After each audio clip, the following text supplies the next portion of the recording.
Chol sighed, and set the paperwork to the side of her desk, before looking over to Izuku, who was staring down at his paperwork, without doing any, as if in a trance.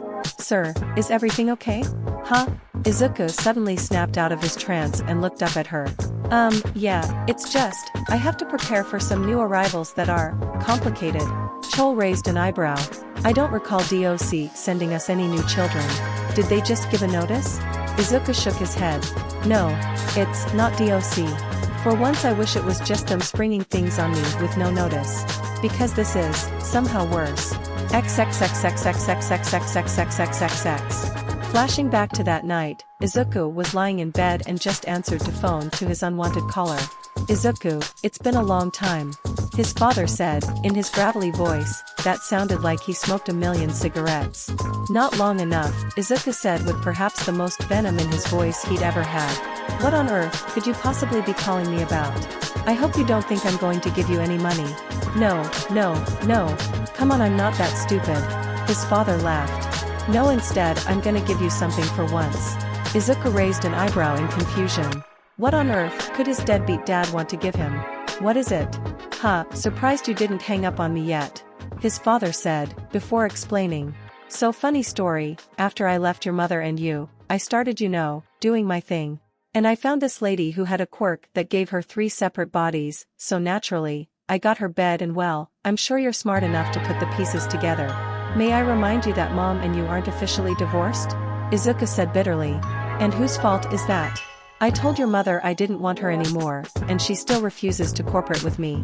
His father scoffed.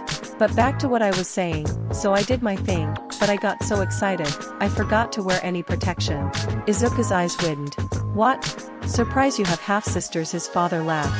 "3 of them?" Much to my dismay, Izuku was stunned into silence. He had sisters. 3 of them. Of course, he'd long since gotten used to his family expanding, but this was something different. "So yeah, at first I was like shit, gotta get the hell out of here. But the woman wasn't as easy to leave as your mother, mostly because she was just that amazing in the sack." His father chuckled, before sighing.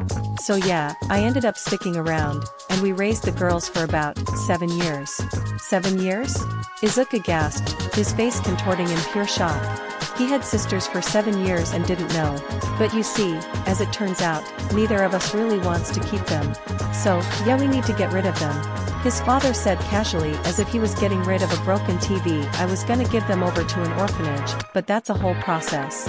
But then I remembered, wait a minute, I have a son who takes care of children for a living. Why not just give them to him?" There were very few people that Izuku genuinely hated. But his father was definitely on that list. Right under Overhaul, and whoever was leading the MLA. "So what do you say? They're not super dangerous or anything, but they are your sisters?" his father asked. "You say that as if family means anything to you," Izuku growled, before regaining his composure. "But you already know my answer, don't you?" "I had a hunch, but I was worried maybe you'd become less of an overwhelming sap after everything you've been through." His father laughed. "But it's nice to know you're still the same even after all this time. I guess refusing to change is the one thing you got from me." "I've changed plenty, I didn't get a single thing from you," Izuku snapped. "Just tell me when you want to bring them here? Give me about a week," his father estimated. "Alright, oh, and bring divorce papers, I'll take care of mom and the cost, just give me your signature," Izuku demanded. "Fine, good luck with your mother, you're gonna need it," his father said, before ending the call. XXXXXXXXXXXXXXX. "So you have sisters?" Chol summarized Izuku's story. 3 of them. Izuku sighed, rubbing his temples. "And I'm gonna have to see my father again to get them. It's weird to think that those girls will be aunts, huh?" Chol mused. "I don't even want to think about it." Izuku groaned.